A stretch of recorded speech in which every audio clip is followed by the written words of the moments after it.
오늘의 말씀은 요한일서 3장 18절의 말씀, 제가 가진 성경 신약 390페이지에 기록되어져 있습니다. 요한일서 3장 18절의 말씀, 제가 받들어 봉독합니다. 자녀들아, 우리가 말과 혀로만 사랑하지 말고 행함과 진실함으로 하자. 아멘. 오늘 말씀의 제목은 예수님 오신 나의 소망이자 필요입니다 라는 말씀의 제목으로 여러분과 나누어 보려고 합니다. 인간관계에 있어서 여러분 가장 중요시하는 것은 과연 무엇일까요? 인간관계에 있어서 가장 중요한 것들 중에 저는 신뢰라는 게 가장, 믿음이라는 게 가장 중요하다고 생각합니다.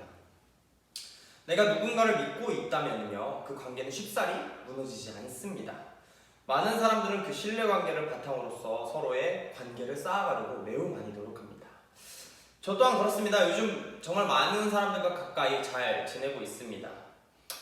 비록 숫자는 적을 수 있어도 많은 기도와 많은 후원으로 도와주시는 분들이 있으시죠. 너무 감사합니다. 그런 사랑 덕분에 저는 영적으로도 지치지 않고 육적으로도 지치지 않게 많이 도움을 받아서 저 또한 열심히 이렇게 잘 살아가고 있는 것 같습니다.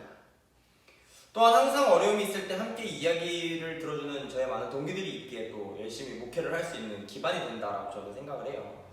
이처럼 사람과에 있어서 사람과의 관계는 신뢰와 믿음이 매우 중요합니다. 내가 그 사람을 얼마나 믿느냐에 따라서 달라지는 거겠죠.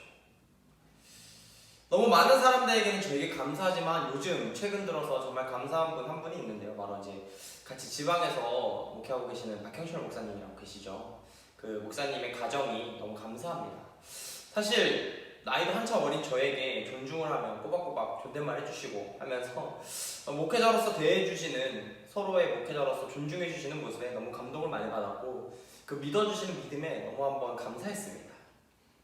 또한 도움이 될 수 있는 일에 최선을 다해서 도와주시는 모습에도 정말 감사했고요. 이렇게 이야기하게 되면 우리 박형철 목사님이 유튜브에 박제는 되겠지만 정말 훌륭하신 목사님과 사모님 덕분에 제가 요즘 매우 많이 배우고 하루하루가 즐거움이 살아나가고 있는 것 같습니다. 이 이야기를 왜 했냐, 언급해서 조금 더 잘해달라 이건 아니고요. 사실 정말 가까운 사이라고 하더라도요, 하나의 문제거리가 발생하기 시작하면 그 관계가 뒤틀리는 데는 한순간입니다. 어느 한쪽이 큰 실수를 하게 되면 분열이 생기기도 하죠. 그런데 더한 상황은 이 둘의 관계를 이간질로 놓는 사람들이 생기게 되면요, 이는 더욱 극으로 치닫게 됩니다. 당연히 지금 관계하고 있는 많은 사람들과는 그럴 일이 없고 그러지 않기를 바랍니다. 하지만 요한이 살던 시대에는 이간질과 분열을 일으키는 자들이 끊임없이 존재했고, 이로 인해서 매우 어려움을 겪는 그리스도인들이 많았습니다. 그렇다면 여러분, 이간질이 가득하고 우리를 박해하려는 자들이 많아지면 어떻게 해야 할까요? 교회를 교회되게 하지 못하도록 노력하는 자들이 많다면, 사람들의 관계에 있어서 관계를 무너뜨리려고 하는 자들이 많다면 과연 우리는 어떻게 해야 할까요? 오늘 본문을 살펴보면서 우리가 어떻게 살아나가야 되는지 한번 살펴보고자 합니다. 말씀에 앞서서 요한 1서를 쓴 요한이라는 사람이 있죠. 이 요한이 보내는 서신들은 바울이 보내는 서신들과는 느낌이 매우 많이 다릅니다. 바울은 특정 지교회나 개인을 대상으로 한 서신을 주로 많이 썼어요. 하지만 요한은 야고보서, 베드로 전후서, 유다서와 더불어 요한 1, 2, 3서까지 이 많은 서신을 적었지만 특정한 대상을 짚고 있지는 않습니다. 이 요한 2서나 3장은 그렇다고 할 수 있지만 전체적인 요한 1, 2, 3서를 통틀어서 봤을 때는 특정한 대상을 짚는다라고 얘기할 수는 없어요. 그래서 특정한 대상을 수신자로 하고 있지 않다는 것은 요한이 쓴 편지, 서신들이 매우 가지고 있는 특정한 특징들입니다. 특히 오늘 요한 1서는 당시 소아시아 지역의 불특정 다수의 교회들 및 성도님들에게 말을 전하려고 쓰여진 점에서 일반 서신이라고 할 수 있습니다. 사도 요한이 서신을 보낼 당시에는요, 에베소에서 목회 사역을 수행하고 있을 당시였습니다. 요한은 유대 전쟁인 AD 66년부터 70년 이때 발생한 그 유대 전쟁을 통해서요, 에베소로 이주하게 되었고 약 30년 동안 에베소의 중심에서 활동했으며 소아시아 교회들을 돌보고는 사역을 했습니다. 스스로를 신이라 칭배하고 숭배를 강요하던 도미티아누스 이 황제가 있었는데요. 이 황제의 박해를 제외한다면 요한은 마지막 남은 사도로서 대처해야 할 가장 큰 문제가 하나 있었어요. 바로 영지주의자들의 거짓 선교 활동이었습니다. 물론 이 영지주의자들을 체계화하고 활발하게 이게 딱 정립되는 시기는 대부분 2세기경이라고 이야기를 많이 합니다. 그러나 이미 1세기 중엽부터 초대교회 시대 안에서는요, 소위 전 영지주의자들이라고 해서요, 활발히 활동을 했고요, 순수한 초대교회의 신앙을 흔들고 어지럽히려고 매우 많은 위협을 가했습니다. 그렇게 누구에게나 일반적으로 이 서신을 보내줘서요, 올바른 신앙을 바로잡으려고 한 요한은 누구에게나 이 서신이 가야만 했기 때문에 일반 서신으로 써였습니다. 많은 사람들이 영지주의자들에게 있어 휘둘릴 수 있었기 때문이죠. 그렇다면 영지주의자, 우리가 말로는 참 많이 들어봤어요. 영지주의자가 과연 뭘까요? 네, 아시는 분들도 많이 있죠. 영지주의자는 지식을 가리키는 헬라어인 그노시스에서 유래한 것입니다. 뭐 이렇게만 들으면 뭐 지식을 갈구하는 집단인가? 이렇게 생각할 수 있어요. 즉 세상을 저급하고 무가치한 물질 세계와 영원하고 완전한 영의 세계, 이 두 가지로 이분되어 있으며 인생은 그 영혼이 육체에 갇혀 불완전한 존재이고 불완전한 존재이며 이제 영혼이 육체로부터 해방되어 영적 세계로 복귀함으로써 소위 구원을 얻기 위해서는 영적 세계에 속할 신적 의지로부터 계시된 지식이 필요하다는 것이죠. 이 지식이. 이것이 곧 영지이며 이런 영지를 중심으로 한 이원론적 우주관과 구원관을 가진 사람들을 영지주의자라고 할 수 있습니다. 뭐 사실 각 지방별로 심지어는 각 인물별로요, 이 영지주의가 조금씩 다르지만 스스로 영지주의자라고 칭하면서 이원론 사상을 근거한 현 세상은 무조건 악하고 영혼만이 선하다라는 이분법적인 사고를 가진 자들, 이를 해소하기 위해서는 이 세상을 초월한 존재로부터 계시되는 지식인 영지를 믿어야 한다는 자들이 전부 그냥 통틀어서 영지주의자라고 할 수 있습니다. 그래서 사도 요한은 당시 영지주의 거짓 교사들이 활동을 했을 당시에 그리스도인들의 신앙과 윤리의 이 두 양측의 측면이 치명적인 악 영향력을 미친다는 사실을 알고 이를 경계하려고 하였습니다. 그렇게 오늘 살펴본 본문인 요한 1서가 등장하게 된 것이죠.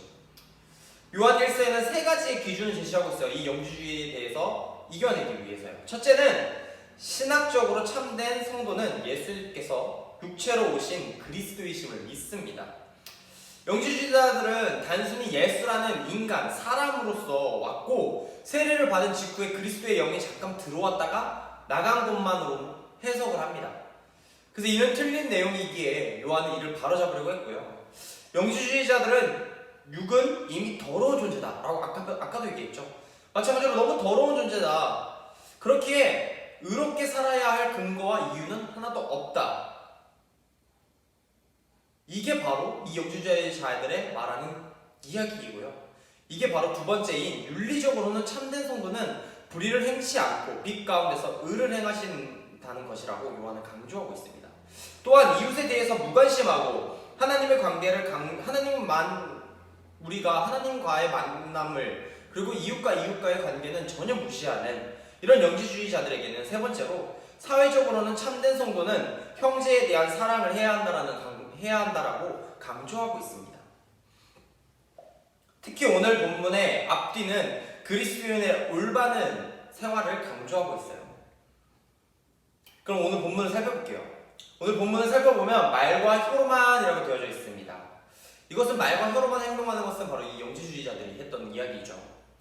여기서 말하는 말은 로고스인데 우리가 아는 이 로고스는 우리가 성경의 말씀이라고 많이 알고 있죠. 하지만 여기서 쓰인 이 로고스는요, 말씀이라는 뜻보다는 일방적으로 사람들 간에 쓰이는 대화 정도로 해석하면 됩니다.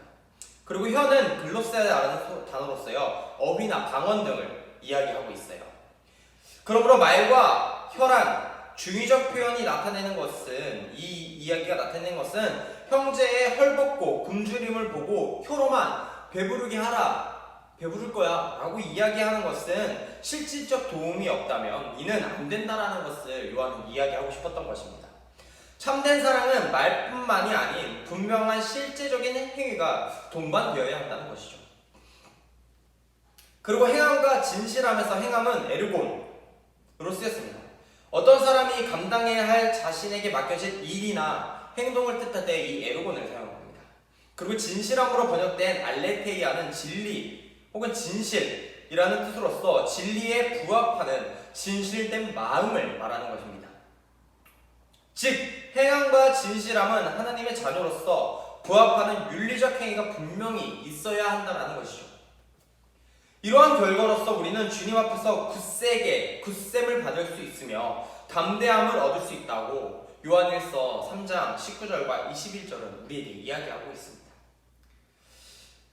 우리는 가끔 이웃들에게 위로를 할 때 진정한 마음을 빠진 채 단순하게 말만 건넬 때가 많죠. 그리고 이 말로 대처하려고 합니다. 괜찮아, 잘 되겠지 뭐. 그냥 툭 하고 던져버리죠. 중요한 것은 같이 마음 아파하고 마음 쓰는 것인데 말이죠.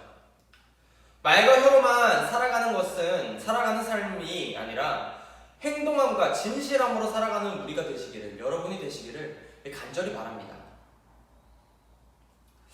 오늘 본문의 말씀과 오늘의 제목을 살펴보면요, 사실 제 영상을 오래 보신 분들이라면 어디서 많이 들어봤던 영상인데 라고 할 수 있습니다. 사실 이 말씀을 준비하면서요, 제가 어쩌다가 우연찮게 이전 영상을 보게 되었어요. 한 월요일쯤인가 저녁에 자기 전에 유튜브 알고리즘으로 인해서 제 영상을 살펴봤습니다. 제가 아직 유튜브 프리미어가 없어서 동생 걸로 보고 있는데, 그러다 보니까 이 알고리즘을 통해서 제 영상을 하나 보게 됐어요. 그게 바로 2년 전에 있었던 19년도 12월 22일의 말씀의 본문의 제목과 똑같은 내용입니다. 그때는 예수님은 오직 나의 소망이자 필요라고 이야기했습니다. 그렇다면 여러분에게 2년이 지난 지금 제 영상을 계속 보신 분들에게 묻고 싶어요. 예수님은 여러분의 오직 소망이자 필요이십니까? 그때 학생들과 선생님들도 참 많이 아른거립니다. 너무 감사했던 분들이죠. 차마 인사하지 못하고 미리 전하지 못했던 감사한 마음을 여기 빌어서 너무 감사하다고 꼭 전하고 싶습니다. 건강히 잘 지내는지 안부도 묻고 싶지만 차마 안부를 물을 수 없는 사정이 있기에 대학을 진학한 친구들은 너무 축하하고, 중고등학교에서 고등학교로 올라간, 중학교에서 고등학교 올라간 친구들, 그리고 각 학년으로 올라간 친구들 모두 잘 지낼 거라 믿으며 선생님들 또한 모두 건강하시리라, 그리고 건강히 지내시기를 간절히 바라는 마음입니다. 다시 말씀으로 돌아오면 이번에도 마찬가지입니다. 우리 삶에서 돌아보면요, 말과 혀로만 사랑한다고 이야기하고 아낀다고 이야기하면서 정작 행동은 그렇지 못할 때가 많이 있습니다. 저 또한 그럴 때가 있어요. 가끔 그럽니다. 아니요, 자주 그럽니다. 괜찮아요. 위로하는 것 같지만 사실 제 마음에 다른 생각을 할 때가 너무 많죠. 그렇지만 주님이 보여주신 사랑은 말뿐만인 사랑이 아니었습니다. 예수님은 우리에게 어떠한 사랑을 보여주셨어요? 자신이 십자가에 달려 돌아가실 때까지 행함과 진실함으로 우리에게 보여주셨습니다. 여러분도 그러한 삶이 되시기를 간절히 바랍니다. 주변에 많은 사람들이 우리를 회방하려고 할 것이고 나누려고 하며 서로 화합하기를 바라지 않을 것입니다. 그러한 억측과 같은 회방 속에서도 흔들리지 마시고 굳세이 나아가시는 그리스도인이 되시기를 간절히 바랍니다. 분명 쉽지 않은 길일 겁니다. 그리스도인으로 살아간다는 건 말이죠. 하지만 주님은 그 어려운 박해 가운데서, 세상에서 혼자라고 느껴질 만큼 어려운 시기에도 행함과 진실함으로 나아갔습니다. 여러분도 우리도 그렇게 되시기를 간절히 바랍니다. 이번 주는 사순절 벌써 두 번째 주입니다. 주님의 고난에 함께 참여하고 주님이 어려워하고 피땀 흘려 기도함에 동참하는 우리가 될 때, 우리가 과연 말과 혀로만 우리가 주님의 아픔에 동참하고 있는 건 아닌지 되돌아보시는 여러분이 되시길 바랍니다. 또한 예수 그리스도가 나의 소망이자 나의 온전한 필요가 되어주시는 분이신지 다시 한번 돌아보고 감사하며 살아가는 여러분이 되시길 바랍니다. 우리는요, 매번 두려워 떨고 힘들어할 겁니다. 왜요? 그리스도의 역사상 매번 핍박받고 어려워했어요. 오히려 행복하고 즐거울 땐 더 부패하고 타락했던 게 그리스도인 것 같습니다. 그렇다고 우리가 행복하지 말자라는 이야기는 절대 아닙니다. 여러분 행복하셨으면 좋겠어요. 더욱더 풍요로워졌으면 좋겠습니다. 하지만 이미 풍요로운 자들은 주님께 그 풍요로움에 감사하시되 가지지 못하고 아파하고 힘들어하는 자들에게는 우리 이 사순절을 통해서 주님의 어려움과 아픔에 동참하셔서 말과 혀뿐만이 아닌 행함과 진실함으로 함께 하시고 언제나 극복해 나갈 수 있는 여러분이 되시기를 간절히 바라고 소망하고 기도하겠습니다. 다 같이 기도합니다. 하늘에 계신 우리 아버지여, 이름이 거룩히 여김을 받으시오며 나라가 임하옵시며 뜻이 하늘에서 이루어진 것 같이 땅에서도 이루어지이다. 오늘 우리에게 일용할 양식을 주시옵고 우리가 우리에게 죄 지은 자를 사하여 줄 것 같이 우리 죄를 사하여 주시옵고 우리를 시험에 들게 하지 마시옵고 다만 악에서 구하시옵소서. 대개 나라와 권세와 영광이 아버지께 영원히 있사옵나이다. 아멘.